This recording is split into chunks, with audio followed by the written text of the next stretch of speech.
Halo sosial media, sarana modern yang sering kita gunakan belakangan ini untuk cari atensi. Ya kondisinya sebetulnya semakin parah. Kenapa? Karena ya kebanyakan opsi, kreativitas mati, ya fitnah diakomodasi.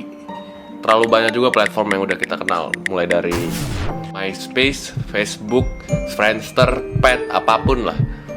Banyak juga imbas yang kita dapat, positif negatif, mulai dari artis cerai, artis berantem, video pribadi, sampai masalah agama.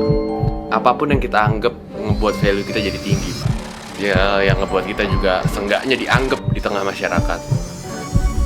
Harusnya nggak kita sangka-sangka ngebuat jadi lapangan kerja baru di masyarakat, sampai penyakit baru.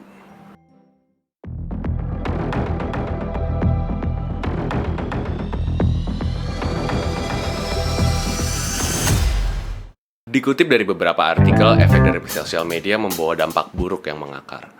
Yang pertama, lu selalu minta atensi. Yang kedua, lu cenderung suka hidup dalam kepalsuan. Yang ketiga, mematikan kreativitas lu. Dan hal yang benar-benar mind-blowing adalah lu nggak ngerasain dampak buruknya gimana. Entahlah alasan yang lu pakai, kalau lu ikut senang lihat temen lu dapet reward, atau lu nggak ada kerjaan, atau mungkin lu suka lagi drama yang lagi bagus gimana. Yang jelas ini sesuatu yang nggak gratis, dan ada sesuatu yang harus lu bayar dari diri lu. Siapapun lah yang ngebahas, pasti yang pertama jawabannya adalah atensi. Oke, gue juga nggak bilang kalau gue nggak suka dapet feedback yang baik dari karya-karya gue. Tapi yang gue mau bilang adalah kalau misalnya gue juga di titik dimana gue tuh sebenarnya nggak ngerti gue harus ngapain lagi gitu. Yang kedua, kepalsuan. Gue ngerti ya ada yang namanya persona panggung ya. Orang kenalnya lo dengan nama brandingan.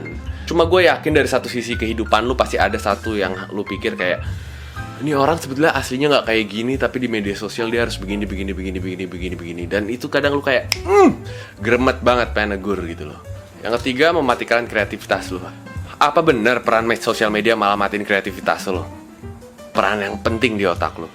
Padahal di beberapa bidang di perusahaan itu malah menjadikan segmen yang penting kalau misalnya lu mau dilirik masuk ke perusahaan modern sekarang. Tapi ya sesuai kata Elon Musk, you have a digital version of yourself, a partial version of yourself online in the form of your emails, your social media, and all things that you do.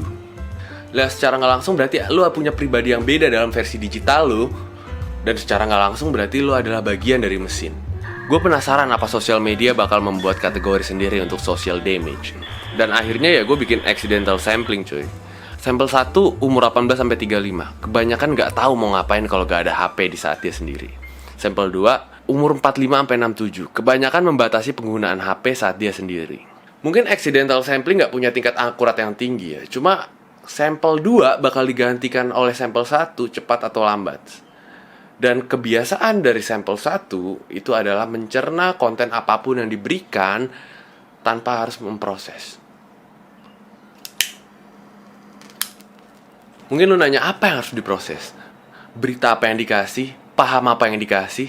Sampai gaya hidup apa yang dikasih? Itu sesuatu yang sangat fatal Cul saat lu gak bisa memproses itu.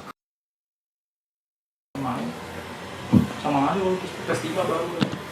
Yang main pakai AC gitu kan. Sini kan kagak. Enggak kan kayak lu tau rental pas yang naikin kaki. Itu di bawah itu. Terus katanya, sejam lagi ya bang. Gue pengen biar dia tuh masuk. Dia sumpah ya, udah ditutup gue gak sih? Banyak yang bilang, ya caranya hapus sosial media cuy. Cuy, asli, kagak. Kita bisa mengurangi tapi kita gak bisa menghindari. Kenapa? Karena kita masih tinggal di tengah komoditas masyarakat ibu kota. Yang mana kalau misalnya segala sesuatu itu update-annya lewat sosial media. Bahkan tugas kantor pun udah sosial media. Mengenal banyak kalangan dari masyarakat. Ditambah teknologi yang membunuh. Belum lagi kalau misalnya komen lu dibalas artis. Belum lagi kalau misalnya yang berguna untuk diri kita. Belum lagi gue seneng kalau ngeliat komen negatif gue dibalas orang. Itu kan jadinya gue lebih eksis. Dan lain-lain. Gak bisa.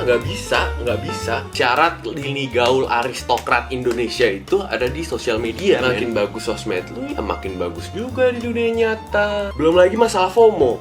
Ya beda orang beda cara ya cuy. Tapi kalau gue sih lebih baik kayak gue cari hobi baru. Terus ya antara hunting buku-buku baru di loakan itu seru cuy rupanya. Sampai mulai pelajarin cara bisnis atau bahkan baca buku sastra dan literasi bahasa lah. Apalah yang jelas ngebuat gue lebih rajin aja. Dan buku ya pastinya awalnya boring sih, cuma tapi saat lu bisa kombinasiin apa yang lu suka dan apa yang lu bisa, itu bakal jadi produktif banget sih. Dan sekarang gue keluar untuk cari nasi uduk. Nasi uduk coy. Jam segini nasi uduk. Jadi setelah gue udah coba-coba nih ya hal-hal kayak gini, banyakin hal-hal positif kayak gini, ya berimbas juga pada mereka pastinya. Ya ripple effect lah. Efek positif lu bakal bersambut cuy. Tersalur juga ke temen lu.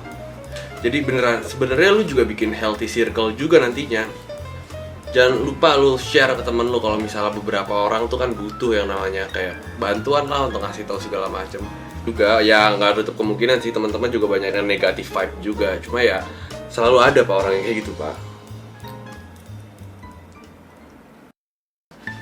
Mungkin ada dari kalian yang udah nonton film dokumenter Netflix Social Dilemma, pembahasan soal polarisasi di media sosial segala macam lah tentang kayak gitu. Tapi gue lebih mau bahas soal fatalnya candu media sosial ini yang menjadi alat kita untuk pelampiasan stres. Menurut gue secara pribadi alkohol sih gak berbahaya cuy, mabok yang berbahaya. Taruhan kecil-kecilan juga seru, cuma judi jadi mematikan cuy. Ya permasalahannya tuh sebetulnya ya gak ada yang nyalahin lu saat lu bilang lagi capek nih gue mau main HP bentar, atau main HP bentar orang lagi istirahat. Atau gak ada lah yang sadar kalau adiksi itu muncul saat lu butuh sandaran yang secara gak sadar itu tertanam dalam di kepala lu dan tumbuh subur, yang ngebuat saat lu tanpa sosial media depresi lu itu muncul.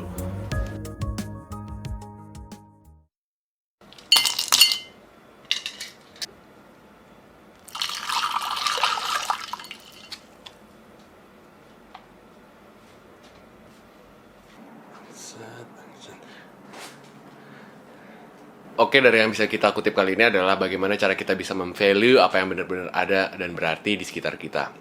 Daripada kita terlalu terobsesi dari kata seimbang, mendingan kita lebih kayak melihat apa yang sebenarnya baik untuk kita. Menurut gua saat lu mengambil sebuah topik dalam pikiran lu malah terjebak pada hal yang seharusnya lu hindari. Gue bisa bilang ini karena cara ini lebih efektif untuk gua saat gua aplikasiin ini. Dan kalau ada sesuatu yang mandatory harus dihapus, mungkin adalah cara kita berpikir kalau misalnya kita memegang kendali akan media sosial, bukan sebaliknya. Ya, resiko ditanggung oleh penumpang, apalagi ya untuk teman-teman yang udah punya anak kecil. Palingan so far itu aja sih yang bisa gue sampaikan kali ini di video kali ini. Sampai bertemu di video cara memahami selanjutnya. Terima kasih.